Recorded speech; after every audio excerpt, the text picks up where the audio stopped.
It always begins the same way. You wake up. But something is wrong. Your eyes open to the darkness of your room. The ceiling is there. The walls are familiar. The air feels heavy. You try to move your hand, and nothing happens. Your body does not respond. You try again. Nothing. You attempt to speak. Your throat tightens. No sound escapes, and then you feel it. A presence. Not imagination, not a dream. A presence in the room with you. You cannot turn your head to look. You cannot sit up. You cannot scream. Your body lies frozen, as if pinned down by invisible hands. Your heart begins to race. Your breathing becomes shallow. And in the corner of the room, just beyond the edge of your vision, something shifts. This is sleep paralysis. Officially, science describes it as a neurological state. A moment when the brain wakes before the body does. During REM sleep, your brain paralyzes your muscles to prevent you from acting out dreams. Sometimes, that paralysis lingers. Your consciousness returns. Your body does not. Doctors call it REM atonia intrusion, a harmless glitch between sleep and wakefulness. They say hallucinations are common during this state. Visual distortions, auditory whispers, pressure on the chest. They say it's just your dreaming brain bleeding into reality. But that explanation does not satisfy those who have experienced it, because what people see is always the same. And that is where the fear begins. Neurologists have studied sleep paralysis extensively. Brain scans show heightened activity in the amygdala, the part of the brain responsible for fear. The body remains in REM-induced muscle inhibition while the conscious mind regains awareness. It is, on paper, a simple misalignment of neurological timing. Stress increases its likelihood. Irregular sleep patterns, trauma, anxiety, all predictable triggers, and yet, across cultures, across languages, across centuries, people describe the same figure. A dark silhouette standing at the foot of the bed. A tall shape in the doorway. A faceless presence leaning over their chest. This phenomenon has been documented in Japan as the kanashibari. In Newfoundland, they call it the old hag. In Brazil, it is the pisadera.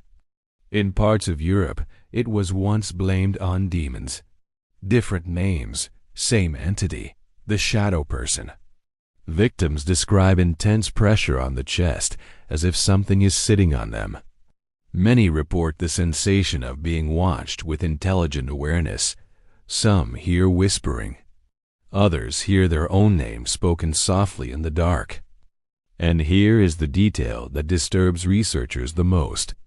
Many individuals who experience sleep paralysis report seeing the same specific features: a tall, humanoid shape, darker than darkness, sometimes with glowing or reflective eyes.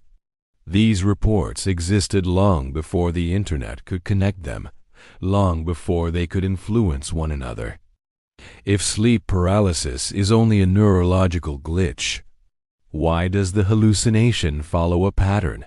Why is the shadow almost universal? Neurology explains the paralysis, but it struggles to explain the consistency of the visitor. There is another theory, less comfortable. Some researchers in the fields of consciousness studies and parapsychology have proposed something unsettling: that sleep paralysis is not a malfunction, but a threshold. During REM sleep, brainwave patterns resemble those found in deep meditation and altered states of awareness. The boundaries between internal and external perception blur.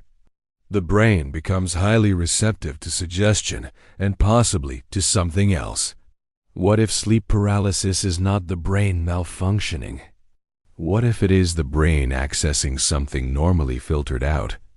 Throughout history, altered states have been associated with encounters, spirits, entities, beings from other realms.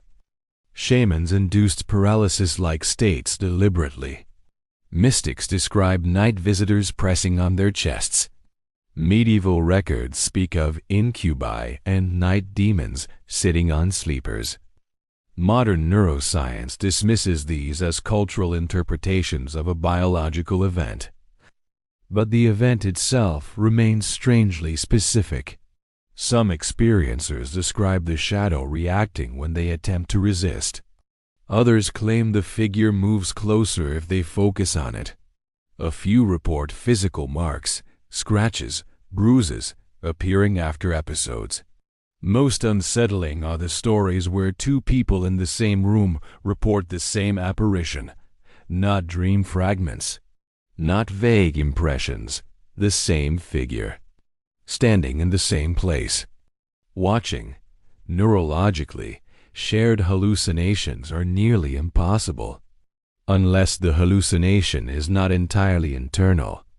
There is a hypothesis whispered in fringe research circles that human perception normally filters reality like a narrow band of radio frequencies.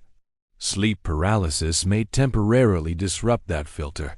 If that is true, then what we see in those moments may not be created by the brain. It may be revealed by it. Sleep paralysis affects millions of people. Most experience it once or twice in their lifetime.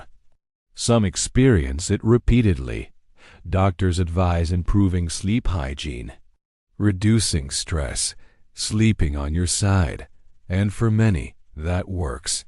But for others, it doesn't, because sometimes the experience escalates. The shadow appears closer, the whispers become clearer, the presence begins to feel familiar. Some individuals report that after repeated episodes, they no longer feel fear, they feel observation, as if something is studying them, waiting for them to wake up. There is one final detail rarely discussed in clinical studies. Many victims say the paralysis ends the moment the shadow reaches them. Not gradually, not slowly, instantly, as if the encounter has concluded.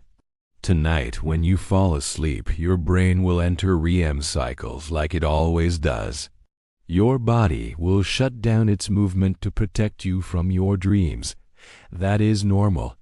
But if you wake up and you cannot move, and the room feels heavier than it should, ask yourself one question. Is your brain malfunctioning? Or did something notice that you were finally still? And if you see a shape in the corner of your room, do not try to scream. It already knows you're awake.